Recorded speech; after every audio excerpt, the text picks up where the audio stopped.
Imagine arriving in a new country as a poor immigrant child, so poor that your family had to sell everything they owned just to afford the journey across the ocean. You have no money, no education, no connections, and no advantages of any kind. And yet, within a single lifetime, you rise to become one of the richest men who has ever lived, richer than kings. So wealthy that you could give away hundreds of millions of dollars and still have more than almost anyone on earth. This is not a fairy tale. This is the true story of Andrew Carnegie, a boy from a tiny cottage in Scotland who built an empire of steel and, in doing so, helped build the modern world itself. Andrew Carnegie was born in Scotland into a family of handweavers. His father made cloth on a loom in their small home, a skilled and honest trade. But the world was changing fast, and machines were beginning to do the work that men like his father had done for generations. As factories rose and mechanical looms took over, the demand for handweavers collapsed. The family sank into poverty, and eventually they made the desperate decision that so many struggling families made in that era. They would leave everything behind and sail to America, hoping for a better life in a land of opportunity. Young Andrew, just a boy, crossed the ocean with almost nothing but his family and his own hungry ambition. When they arrived in America, there was no time for childhood. Andrew went to work almost immediately, taking a grueling job in a cotton factory for a tiny wage, working long, exhausting hours in harsh conditions. He was just a young boy, earning a pittance. But even in these brutal early years, something set Andrew apart. He was intensely eager to learn, desperate to improve himself, and absolutely determined not to remain poor. He read every book he could find. A kind local man opened his private library to working boys on the weekends, and Andrew devoured those books hungrily, educating himself in a way that no school ever could. He understood that knowledge was a ladder out of poverty, and he climbed it with everything he had. His real break came when he took a job as a telegraph messenger boy. This might sound humble, but it was a golden opportunity, because the telegraph was the cutting-edge technology of its day, the fastest way to send information across long distances. Andrew threw himself into it. He memorized the map of the city so he could deliver messages faster than any other boy. He arrived early and stayed late. He taught himself to read the telegraph signals by ear, a rare and valuable skill.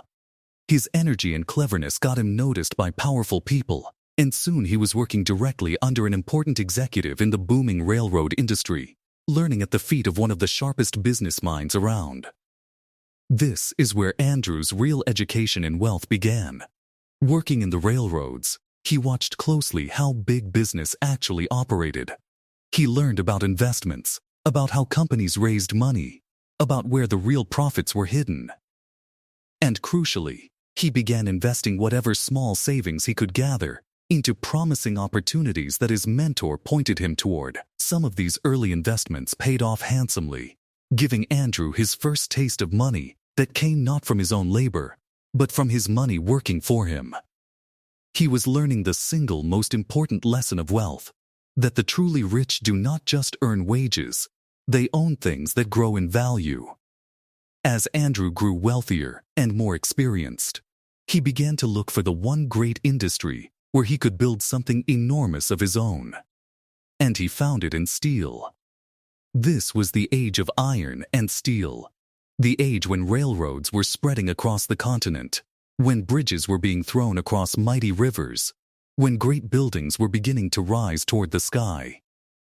All of it needed steel, strong, reliable steel, and lots of it. Andrew saw that whoever could produce steel more cheaply and more efficiently than anyone else would sit at the very heart of the industrial future. And Andrew Carnegie was obsessed with doing exactly that, producing better steel at a lower cost than any competitor alive. Carnegie embraced a new method of making steel that allowed it to be produced faster and cheaper than the old ways. He poured money into the most modern equipment, and the most efficient factories he could build. But his real genius was his relentless focus on cost. He had a famous philosophy: watch the costs, and the profits will take care of themselves. He measured everything, tracked every expense, and constantly searched for ways to make his steel just a little bit cheaper to produce. When times were good, and others were celebrating, Carnegie was reinvesting his profits into even better, more efficient plants.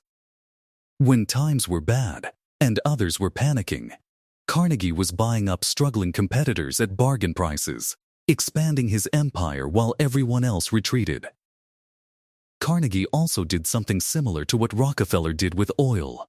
He worked to control every stage of steel production. He did not just want to run the steel mills. He wanted to control the sources of the raw materials, the iron ore mines, the coal fields, the transportation that carried these materials to his factories, and the systems that delivered the finished steel to his customers. By controlling the entire chain, from the raw ore in the ground to the finished steel beam, he could squeeze out costs at every stage and make his steel cheaper than anyone could match. This complete control turned his operation into an unstoppable machine of production. Year after year, Carnegie's steel empire grew larger and more dominant. His mills produced staggering quantities of steel, and that steel went into the railroads, the bridges, and the skeletons of the tall buildings that were beginning to transform American cities. In a very real sense, Andrew Carnegie was helping to physically build modern America out of steel. His fortune swelled to almost unimaginable size. The poor immigrant boy, who had once earned a tiny wage in a cotton factory, now sat atop one of the greatest industrial empires the world had ever seen, and his personal wealth grew into the hundreds of millions of dollars. A colossal sum for that era. Then came the deal that turned Carnegie's empire into pure, staggering wealth. The great financier J.P. Morgan wanted to combine Carnegie's steel operations with others to create a single, gigantic steel company. Carnegie, now getting older, was ready to step away from the relentless world of business. He named an enormous price for his empire, and Morgan agreed to it. In that single transaction, Andrew Carnegie became one of the richest men on the entire planet, holding a fortune so large it was difficult for ordinary people to even comprehend. The boy who had crossed the ocean with nothing now held wealth beyond the dreams of kings. But here is where Andrew Carnegie becomes truly interesting, and where his story takes a turn that separates him from many other wealthy men. Carnegie had long held a powerful belief about money, a belief he wrote about and truly lived by. He believed that a man who dies rich dies disgraced. He argued that the wealthy have a duty to give their fortunes away during their lifetime, to use their money to benefit society, rather than simply hoarding it or passing enormous, unearned sums to their children. He believed that great wealth was a trust, something to be administered wisely for the good of all, not merely enjoyed selfishly. And Carnegie did not just talk about this. He acted on it with the same relentless energy he had once poured into building steel mills. He gave away the vast majority of his enormous fortune. His most famous gift was to knowledge itself, remembering how a private library had once lifted him out of ignorance as a poor boy. He funded the building of thousands of public libraries, spreading them across many towns and cities, giving countless ordinary people access to books and learning that they never could have afforded on their own. He believed that a library was a doorway to self-improvement, exactly the kind of doorway that had changed his own life. But Carnegie did not stop at libraries.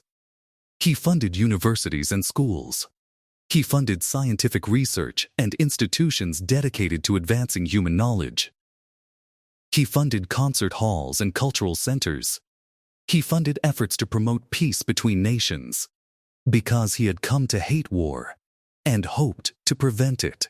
By the end of his life, he had given away hundreds of millions of dollars, an astonishing portion of his entire fortune, directing it toward education, science, culture, and the betterment of humanity. He had spent the first half of his life accumulating wealth with ferocious discipline, and the second half giving it away with equal purpose. This is what makes Carnegie's story so different from a simple tale of getting rich. He represents an idea that would echo through the generations of wealthy families and philanthropists who came after him. The idea that great fortune carries great responsibility. His writings on wealth and giving inspired countless others, including some of the richest people alive today, who still speak of his belief that those with enormous resources should use them to lift up society. In a strange way, Carnegie became just as famous for how he gave his money away as for how he earned it in the first place. There is a particular part of Carnegie's method that deserves a closer look, because it is one of the most powerful wealth-building strategies ever practiced. Carnegie had a habit of doing the opposite of the crowd. When the economy was booming and everyone was celebrating and spending freely, Carnegie was cautious, reinvesting his profits into building even better factories rather than wasting money. But when hard times came, when the economy crashed and other businessmen were panicking, selling off their companies, and retreating in fear, Carnegie did the reverse. He bought. He snapped up struggling competitors and valuable assets at bargain prices, expanding his empire precisely when everyone else was shrinking. This willingness to be bold when others were fearful, and careful when others were greedy, allowed him to grow his empire faster and cheaper than any rival, and it remains one of the greatest lessons in all of business. It is also worth understanding how deeply Carnegie's early poverty shaped the man he became, and the empire he built. Because he had known real hunger and hardship as a poor immigrant child, Carnegie understood the value of every single coin in a way that someone born rich never could. This gave him his ferocious focus on controlling costs, his refusal to waste money, and his relentless drive to never be poor again. His difficult beginning was not just a sad backstory. It was the very source of the discipline and hunger that powered his rise.